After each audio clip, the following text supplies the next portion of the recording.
এটা হলে যেটাই আঁকতে চাইবো আমি সেটাই হচ্ছে তোমার আমি ক্লিয়ারলি আঁকতে পারবো। বুঝতে পারছিস তো?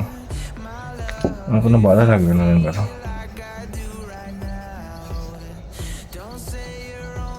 আমি তোকে তখন এই সেটটা দিতে বলছিলাম, শ্যাডো পার্ট দেখাতে ড্রয়িংয়ের ক্ষেত্রে খুব এটা বুঝতে সুবিধা হয়।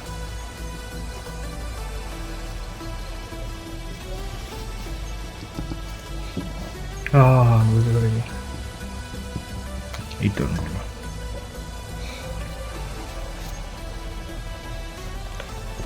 ধর তোমার এটা পিছনের গাছ, তাই তো? পিছনের গাছটা পিছনে হবে কি করে? দুটো তো সমান হয়ে গেল, তখন এই এটার সাথে এই শ্যাডোটা ইউজ করবো। তাহলে কি হলো, ড্রয়িংয়ের ক্ষেত্রেও শিল্পের রঙের ক্ষেত্রেও গাছটা দেখ পিছনে চলে গেল।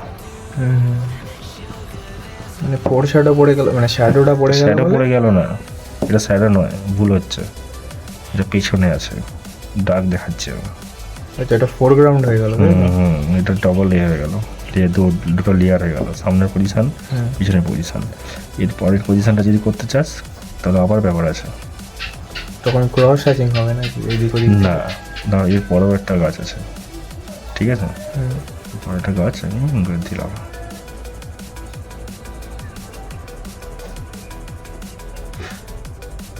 একটা গাছ আছে দিলাম, ঠিক আছে?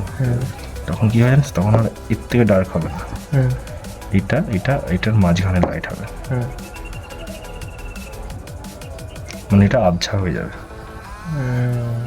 বুঝতে পারছিস তো? মানে এর থেকে ডার্ক, এর থেকে লাইট হবে, এর থেকে ডার্ক হবে, বুঝলি?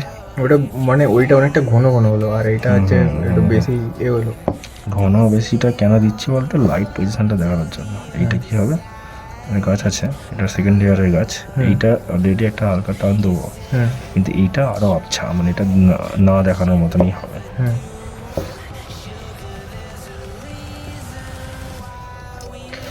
ধর এর পিছনে কোনো কিছু জিনিস সাবজেক্ট দেখাচ্ছিস তুই, তখন এইটা আর এর সঙ্গে আবার লাইট খেলবে না কিন্তু, যে পিছনে আছে, কারণ এর ব্যাকগ্রাউন্ড পুরো খালি ফাঁকা, তখন কিন্তু আবার এটা আলাদা। তখন এই ধার থেকে লাইট ধরলে আমি এই ধারে ডার্ক ছেড়ে দেবো। আচ্ছা,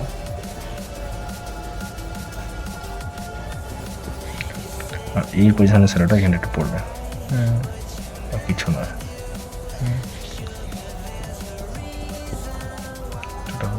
রিটার্নিং, ঠিক আছে? এর পিছনে যদি কোনো গাছ দেখাতে চাই দেখাতে পারি।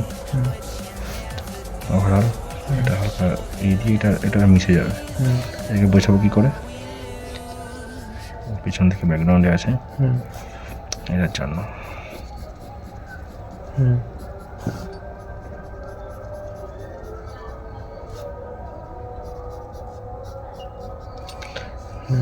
তোর কাছে হতো না কটটা, কিছু না।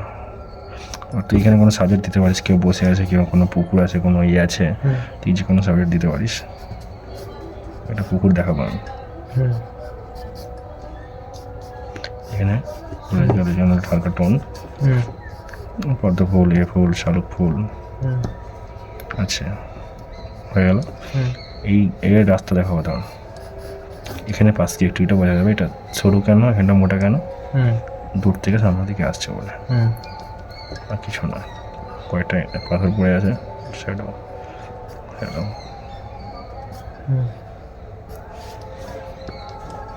বুঝে গেল। কয়েকটা পাখি